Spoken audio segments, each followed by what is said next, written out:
Thank you all so much for being here today. I really love seeing such a big room full of people excited to talk about data. I think it really goes to show that data is so much more than a dashboard.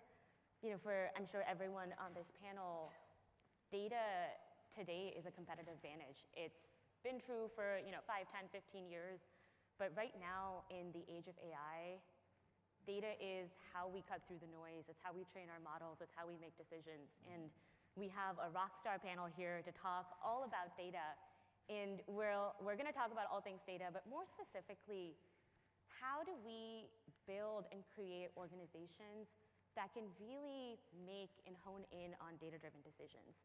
So before we jump in, I'm going to turn it to each of our panelists to give us a little bit of an intro into what they do and what their work in the data space looks like, starting with Waina. Well, thank you very much. I'm so happy to be here and with you, and thank you for taking the time to attend the Ohio X. This is my third year attending. I just love this event. So I'm Waina. I'm part of the Verizon Global Solutions team at Verizon. And in my specific role, I try to help set business strategy around data, AI, infrastructure for manufacturing, construction, and agricultural industries. Thank you. I'll turn it over to Payal Thakur. Good afternoon, everyone. Thank you. This is a privilege being here. This is my first time in Ohio X, so shout out to them. I did not expect this amazing crowd, and thank you for listening and participating. So I am with JobsOhio. It's an economic dev forefront for Ohio. And a lot of people don't know a lot, but when I give you the examples during the context and the questions answers, you'll realize how much we are helping Ohio every day, bringing companies and entrepreneurs and a lot of that. My specific role is in data and AI. So I head the data and AI at JobsOhio. I've been in Ohio for more than I wanted, so that speaks really good about Ohio. I came from New York, and I've been loving it here. Again, AI has been in the forefront of a lot of them. Time is now, so JobsOhio is taking full advantage of trying to make that positively, creatively a value add to everything we do. So with that, if you have any questions, we can talk later during the networking, and I will turn it back to Ketaki. Thank you. And then we have Standish Stewart. Good afternoon, everyone. Standish Stewart. I am Vice President of Information Technology Services and the Chief Information Officer at Cuyahoga Community College. I apologize for the stuffiness. I love spring. My allergies, not so much.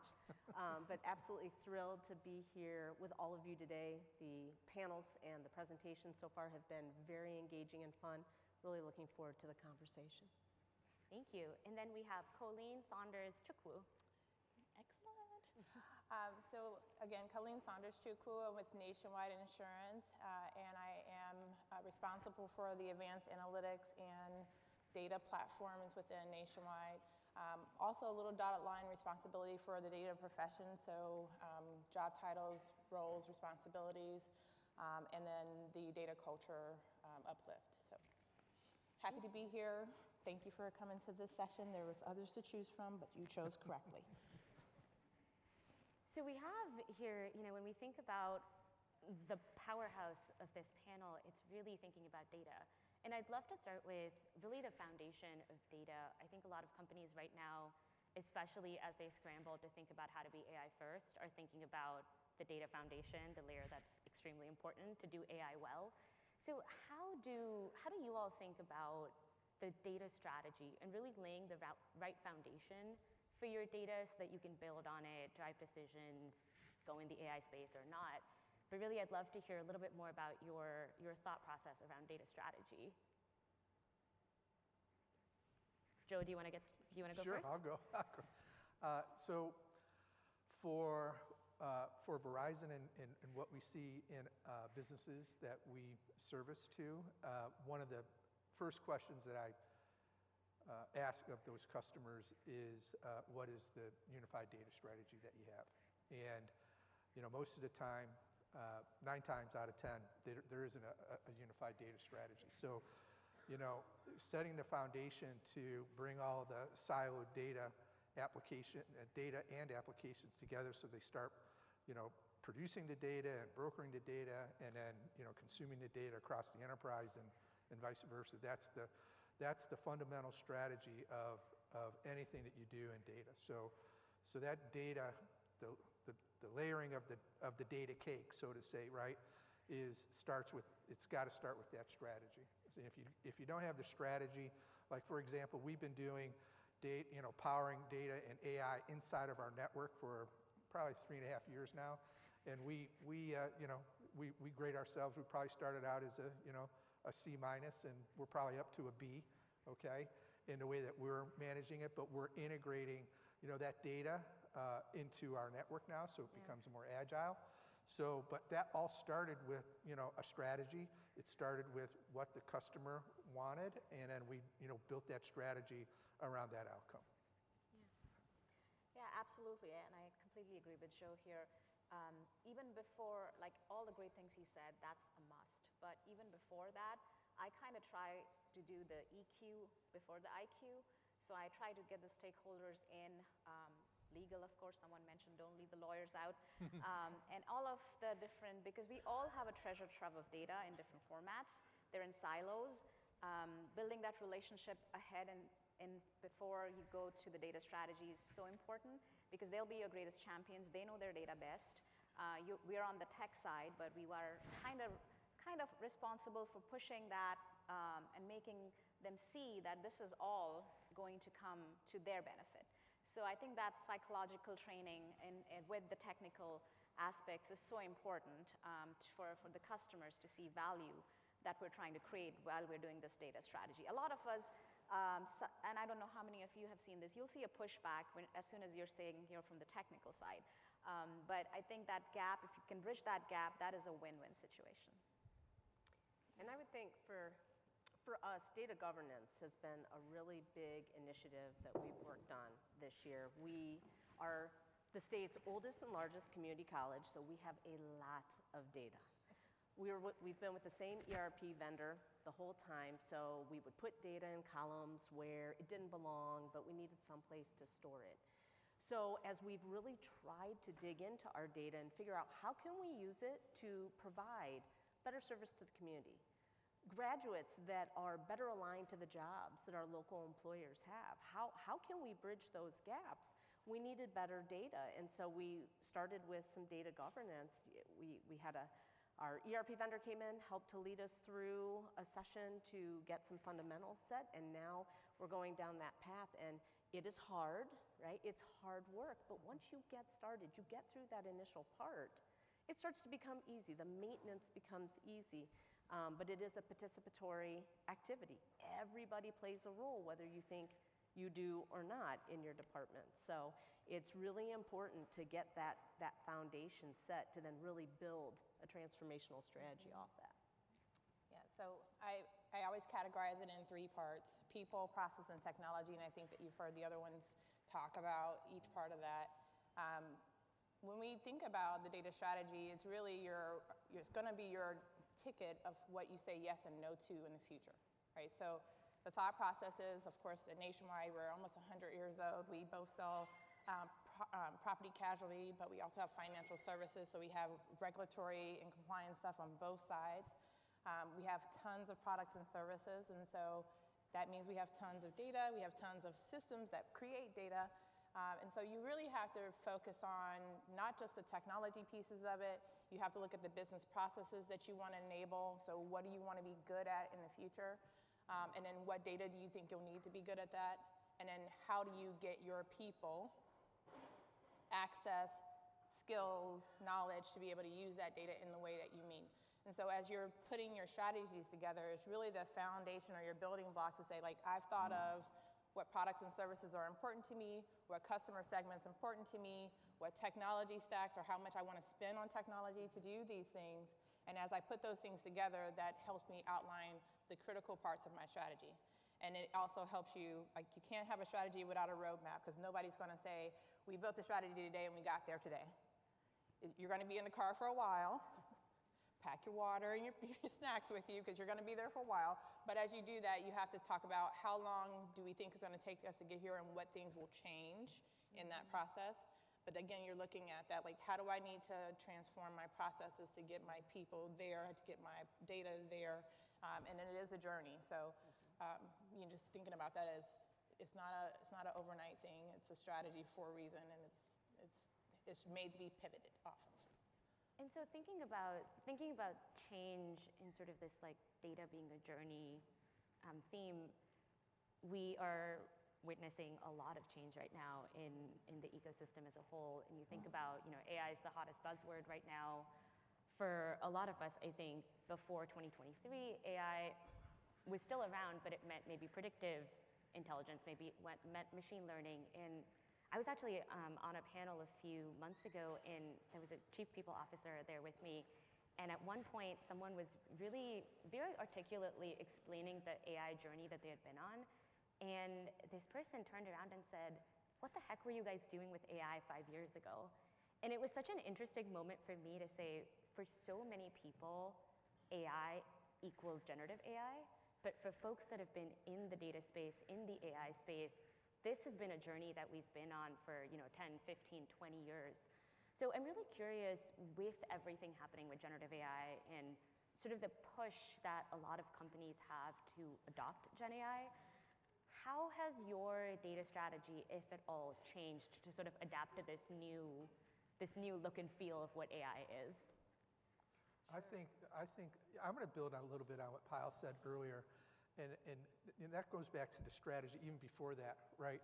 And I think that until there's an understanding that data is the primary commodity of everything that you do, so collecting all the data is going to be important data. You don't know in 5 years whether or not you're going to need to use that data, so collecting the data, all the data is important, right? And so I think that's one of the biggest things that, culturally we have that mindset inside our organization and the customers that I work with is, that all the data is important, right? And then eventually with the end state that everything and everyone will be connected together. And so that helps start to transform, the outcomes of what you are trying to accomplish with, in the process or customer service or customer experience or whatever you're trying to achieve. But that, I think, is the insights that most organizations are focused on, but yet they're all worried about, I have all this data, right? And what am I going to do with it? And they're like, we don't know what to do with all of our data, right? So the data governance and stewardship is important to that. The culture is important to that. And I think that's going to help in the coming years for the people that are now engaged in that and the ones that are graduating from schools and so forth. So. Yeah. Yep. So I'm glad you mentioned the importance on Gen AI, because I just came back from a course in Stanford and it just blew my mind, and everybody should do that course because they explain it in the most simplistic way, how, and I'm going to share my learnings just a little bit if you can bear with me, is we're also concerned about the Gen AI and the LLMs and how to turn into RAG and turn into agentic AIs. There's a treasure trove of data that you can build your own AI products and applications that are specific to solutioning your problems. That's called composite AI, and that's something a lot of the companies that you said that have been doing AI and ML on the side with data for the past few years know about it and are capitalizing on this growth right now. So when you're doing these things for your company, yes, Gen AI, and you have all of those very well-built models by these big companies that you can now take because that information is free, available. Of course, you got to vet the validity of that, but you also have your own data, which you know is your enterprise data, which is valid, which has been vetted, which you can trust. And a lot of companies are now understanding they got to go in parallel, right? Because you're satisfying different needs for different companies and different sectors. So that combination is great and powerful. The other thing I think, which a lot of us know, but we don't think about it, is we had a lot of time to adjust to all our transformational journeys, whether that was a telephone, internet, smartphones. We had time to adjust as generations. AI, the whole powerhouse happened in exactly 60 days is what I'm told. That's not enough time for any of us. We weren't ready, right? We weren't ready to see the power of it. And then as she said, it was always there. AI, ML concepts have been there for 10, 15, 20 years. What changed? Why is it suddenly a topic for everyone? Well, it's the convergence of things, right? There wasn't enough investment in AI. Now there's billions of investments.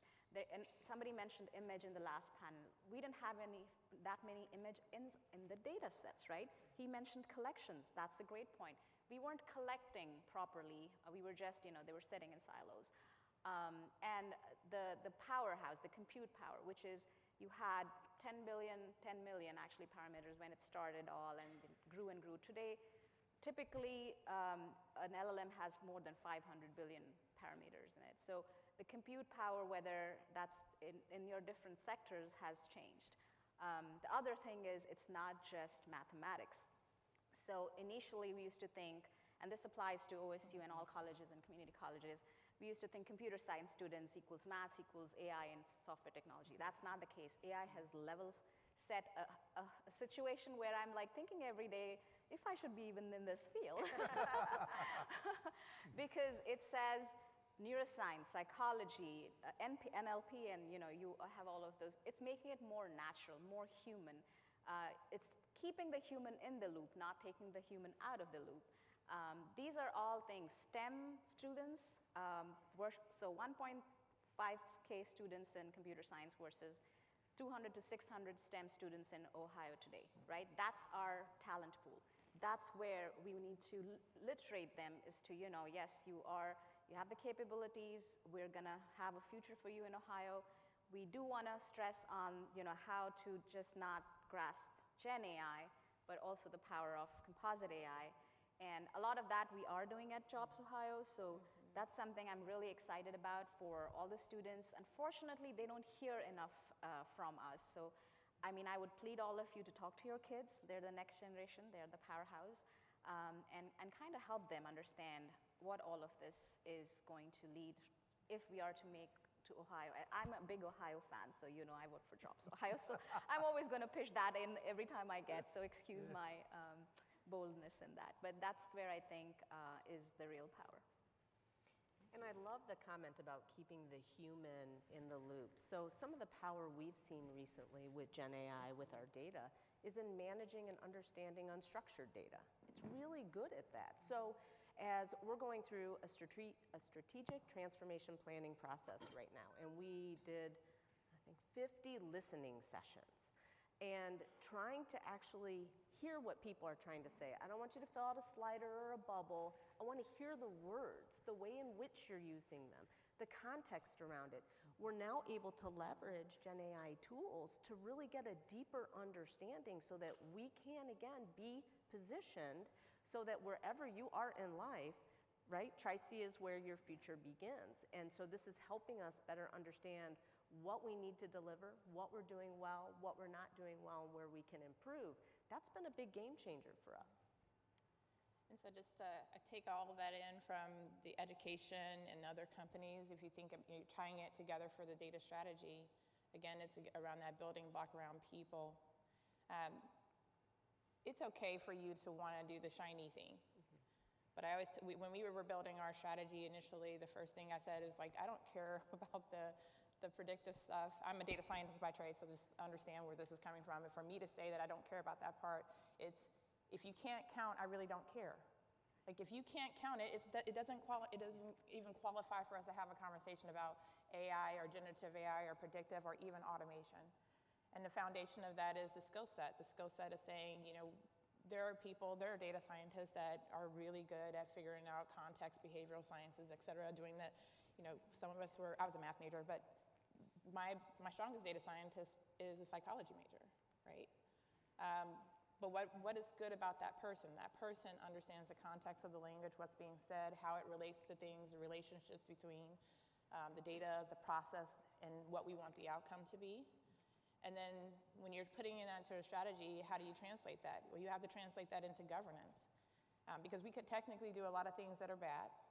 If I put I'm the ethical person on this panel, I'm sure, because that's where I sit in that box. But if I'm looking at it from a strategy perspective, so what, I can do it, should I do it? Yes or no, make that decision. If I want to do it, how do I want to do it? That's that process and putting the guardrails. And And what am I going to do it with? I'm going to do it with both structured and structured data, because Gen AI, all the agentic stuff, is really structured data mixed with unstructured data around a process that's automated. And so we have to be able to define what our data is, which ones should we use for predictive or machine learning or even computer vision, what images should we use, because those things have context behind them. Then what unstructured data do I trust? Log notes is probably not the thing, right? So they're not clean, they're not governed, there's no way to put the right context. Everybody interprets them differently. So I always tell people, go back to your foundation. Your foundation was in the places of your Lean Six Sigma black belts that were really good at process and understanding what was value added and what wasn't value added. They could do your DMAIC, which is your define and measure. The measure is really important. If I can't measure it, then I can't quantify how much the value is to the business partner, which is ultimately why you're doing any of the work.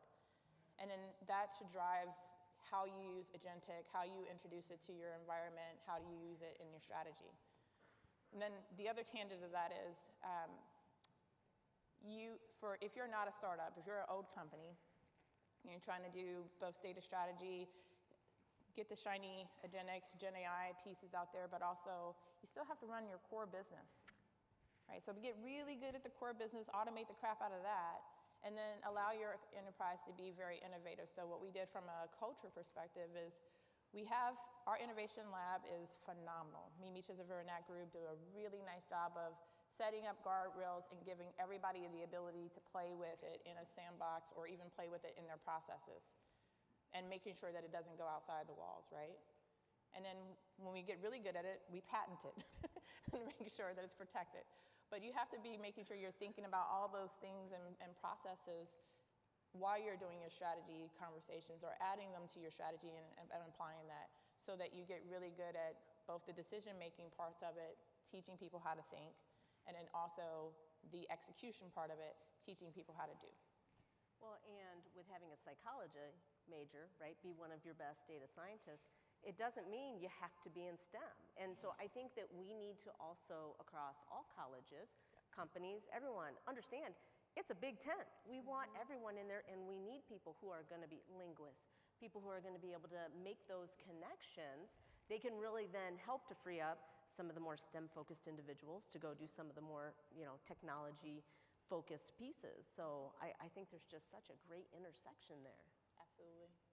As a psychologist turned analyst, I really appreciate this. That was not planned. Yeah. Well, I also really like the call out to specifically thinking about core businesses and how do you contextualize data. We've talked a little bit about strategy that can sometimes feel like it's up there. Every company sort of like has their own terminology to think about strategy.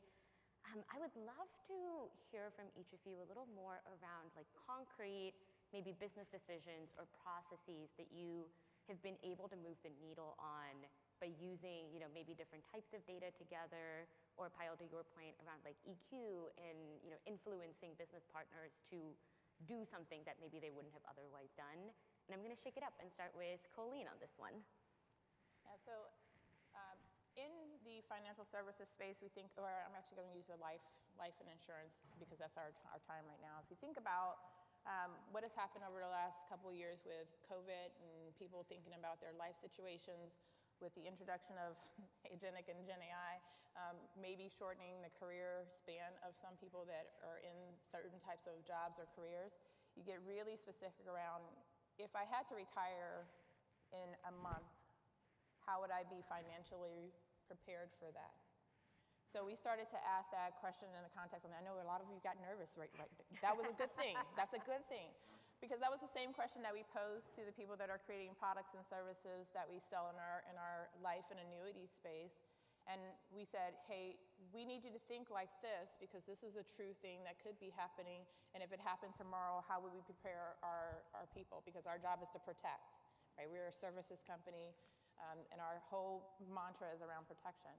And so we did start looking at data from industry, what financial products people started to have, how they combine their products. So your household husband and wife, age, how long will they live, when they live past 65, what happens to the income levels. You start to look at that data differently, and it helps you to build products that serve that. So my husband and I, we're both doing pretty good now. At 65, I know that I don't want to be working anymore. And so if that's the case, how do I take care of my long-term medical? How do I take care of making sure that my children, 11 and 13, are able to be okay? What happens if we have a illness, that comes upon our family? Thinking of those are real life decisions, right? And so we think about it in that context. We said, like, let's combine all these data, wearables information, so you can get your health and monitoring, looking at how people spend their money, residual income, products and services they buy today and what they don't buy today, and then figure out how to intersect those things to come up with new products and services. And that has actually helped us, if anybody's paying attention to, like, we went from a $15 billion company to $22 billion in the last 2 years. Get it, girl. Wow. And that's just by new innovation in products and services, by introducing things in the market that are reality-based for people that are hitting that age group. That's incredible. And for us, it's about people too. So looking at Gen Z and Gen Alpha, there are a lot fewer kids. The birth rates are down. The average age of our student is actually 26. So when you look at the generation that's really going to have the most people who will be taking classes, whether that's upskilling, reskilling, it's the millennials who are in their 30s now, going to be in their 40s. So when we look 10 years out and try to get a handle on what do we need to be prepared to offer, how do we need to learn, what do we need to learn so that we can serve those students, right? And then how do we make sure that we're pivoting to serve the students that are coming up? I also have a 13-year-old. If you have a teenager, you know they're different. They are different. They learn different. Their interactions, the social aspects, everything is very different. So we need to pivot to be able to meet them where they are so that they can take advantage of what we have to offer. We're learning about all of that through our data, not only data that we gather from our partnerships with our high schools and our students that are coming to us, whether right out of high school or coming back to us after having worked for a while, but we're also working with places like JobsOhio. We're also looking at population data in Northeast Ohio in particular, and then thinking, all right, well, if there's not enough people here, do we have to broaden? And if we have to broaden, what does that look like? And what do we have to think about knowing that the majority of our funding is through taxpayer levies? So, right, we want to be true to the citizens of Cuyahoga County. We want to do right. So trying to thread that needle, it's a very interesting time. But the data is really helping us to figure out what that path needs to be. I'm glad you mentioned JobsOhio. I'm always going to be a proponent of it till I'm here. So again, concrete examples.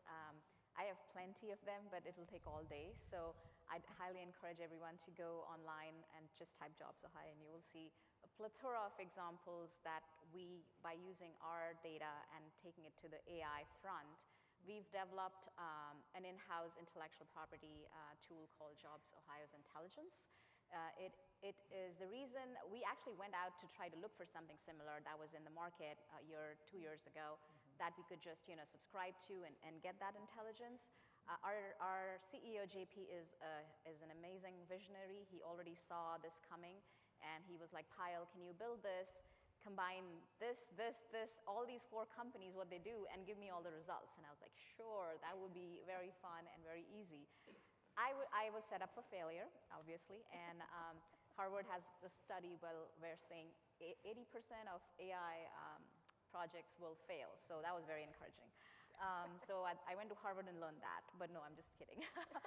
They're an amazing institution.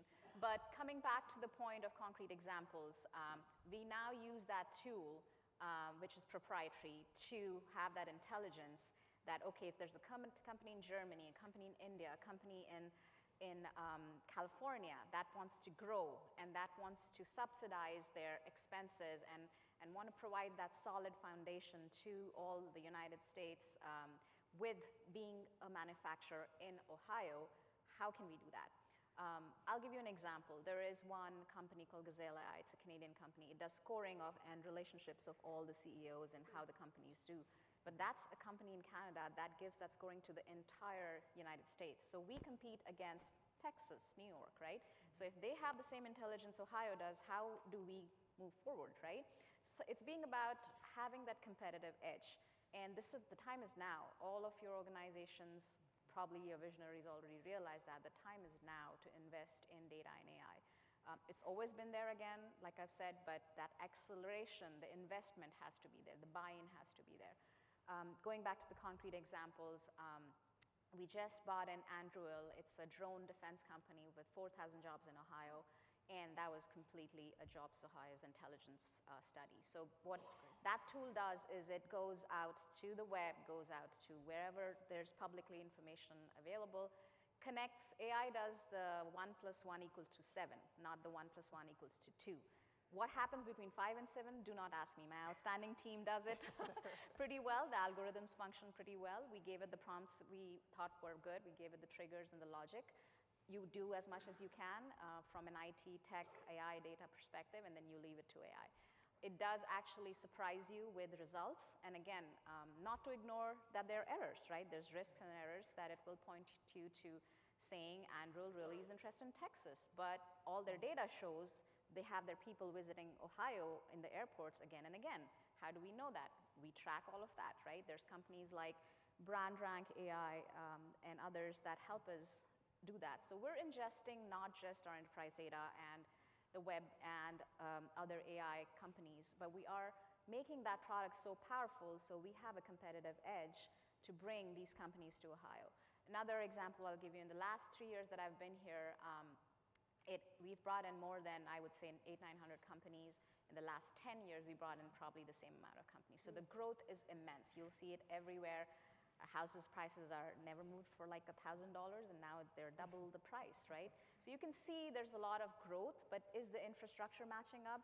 That's something, it's out of JobsOhio's control. A lot of time people hear, oh, you can build more airports and bring more international companies. I'm like, that's not us.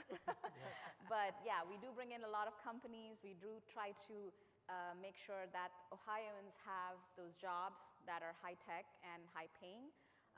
We were number 47 when people wanted to come to Ohio, and if any company wanted to grow, they were like, oh, we'll think about it, Ohio. Now we're number 7, and that's in CNBC News, that's everywhere. So we've worked really hard through these last few years, and I think leadership is one of the prime components, I think, why we have changed so much, is they believed in the future. They invested in the future and brought these concrete companies to us. Another example I give is LG and Honda.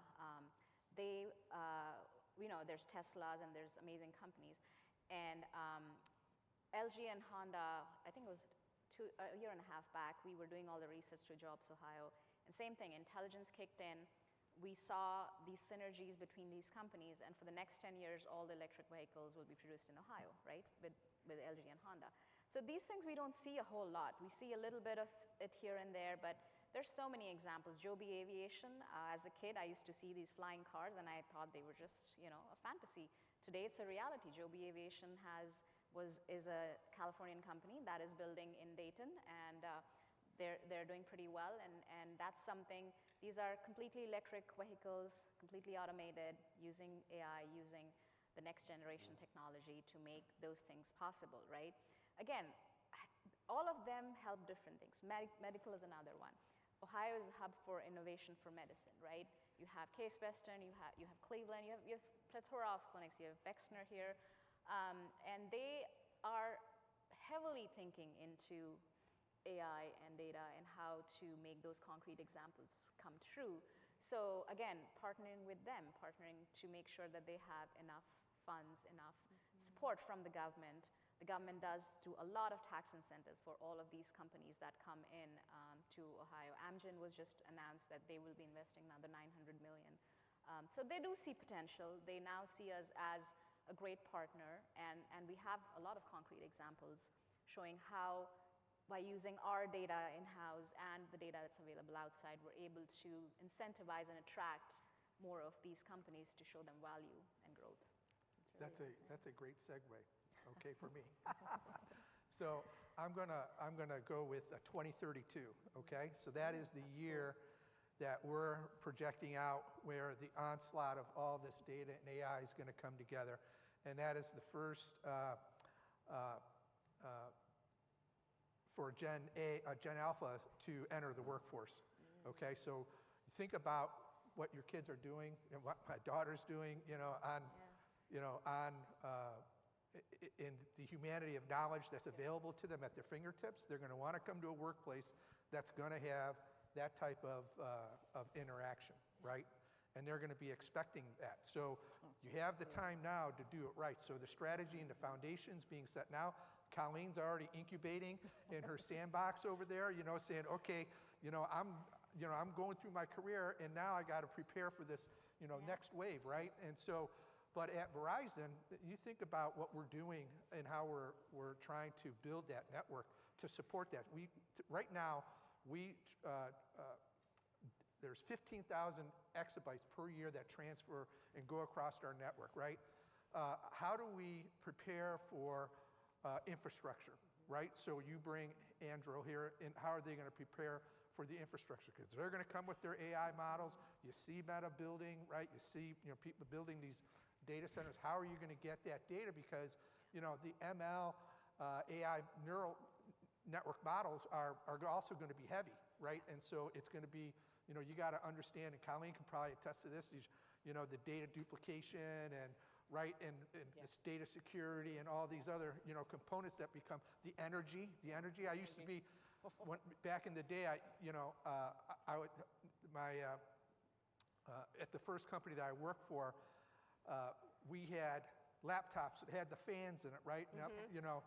And they're like, oh, my feet are cold. And I go, just turn on your laptop or turn on your PC. You're going to warm up the office in about a half hour, right? But think about that, right? So think about that's inside of a data center. That's, Nationwide is looking in evaluating that. So how do you move all of this stuff across the infrastructure, right? So that's a very important piece of this that many people forget about, because they want all the insights, and then they realize, and they have this great dream, and they go, oh, but for every dollar invested in capital, there's got to be a $3 return. I don't know what your model is at Nationwide, but in the manufacturing and construction industries, it's $3 to $4, right? So everything that they do, right, there better be $3 to $4 in return on it. So that's processing efficiency, data visibility, financial impact, right, to EBIT and operating income and so forth. So, when you're assessing, you're not only assessing the data fabric, but you're, and how you're data engineering all of that, but you got the culture to bring up, and then you got the infrastructure, and then what is the impact to the process? Because many times we walk into an organization and they say, we've got all this data, and here's our top, 15, and we go through, and, there's probably 3 out of those top 15, and we say we replace them because we can project the models that we use and the way that we build our network and engineer. We share that with our customers. And so now, when you start telling us, and this is how collaboration starts to get embedded in our customers. And now our customers are becoming our partners. And their customers are, and it's the chain is kind of evolving around this whole data AI movement. But, there's so much more collaboration that's, part of the ecosystem now. So, I think the future is very bright. I think that, even though there's going to be some job, I want to say, reduction temporarily, I think the net add is going to be, 10 to 12 million, jobs that will be added. And think about when that Gen A comes, they're going to be, they're going to be looking for that Standish. You probably have more insight on that as well. Well, and back to that, so, right, we always hear about new careers, new jobs that we never would have thought of. Higher education institutions have to be ready to, prepared to have those tracks, to have those programs. So yeah, having to look out, and that's where that data really helps in looking at this holistically, so that, we can be prepared to prepare those students for these prompt engineer and beyond jobs that are going to exist. You bring up a great point, and my daughter said that too, that I don't want to go into a 3-year program for AI. It's going to be done by then. Right. So organizations have this role where they need to have shorter programs with more powerful teaching, so they can prepare that whole generation. And data is not just like you said, it's powerful only when it's quality data, right? That's very important. And I cannot stress more about the quality of the data in-house. Yeah. And then, of course, we bring data centers like Meta, Amazon all the time, but that's not our data. That's data for those companies. We're just housing it in Ohio, and because Ohio doesn't have earthquakes and firefights, but I'm not going to go into JobsOhio again. I'll turn it back to you. Yeah, but that actually, I'm sorry. No, one go more ahead. point on Joe's comment and then kind of wrap this with the other comments that are being made. Some of us have kids that do not like tech or data. Oh, yeah. Okay, so when Joe talks about what does it take to have a data center and what's that tangent for Ohio jobs, for Ohio tech, things that are related, we have to make sure that we give the full story. So yes, there's a very high energy cost to running a data center, but there's also a high water cost. And so you start thinking about the people that are in STEAM or STEM type of things, water purification, reclamation of water because those things are pumping through the environment, technicians, wiring, fiber optic cabling, all these things are connected to the industry.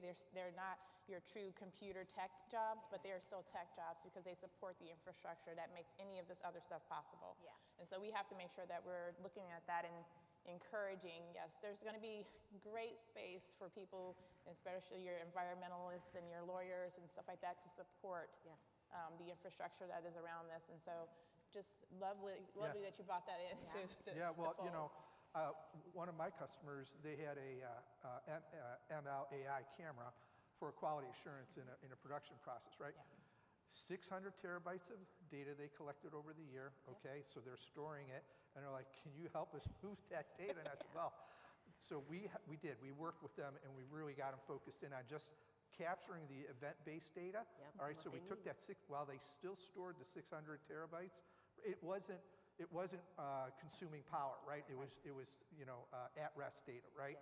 And so now we got that down to 3 or 4 terabytes of data, and that was much more manageable, which is in alignment with all the AI, models and data models, and as you move it across the enterprise, right?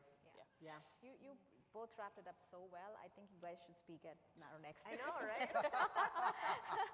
It's like that. It's not just. Everybody asks me about Intel when I say I'm from Jobs, so I'm like, wait, we brought the company in. The company is huge. They're moving from China to Ohio is not a small deal. To your point, we created a lot of jobs not just for Intel, but the people around it, right? The suppliers, the construction, the housing, everything. So while this takes time, this is a generational transformational change, so this takes time, but it will happen. And our phones, our TVs, our cars, everything has a semi. We were just talking about it, the power of having things here so that, we're not completely dependent. Yes, we will be interdependent with some countries for the good point, but to have that independence in Ohio is amazing.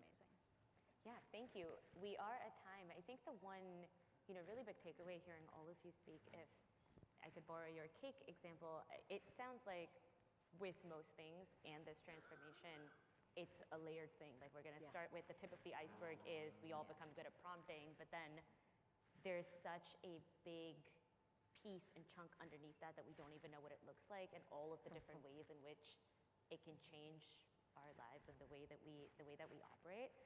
And also a big shout out to OhioX for also helping us sort of continue to bring this ecosystem together for Ohio.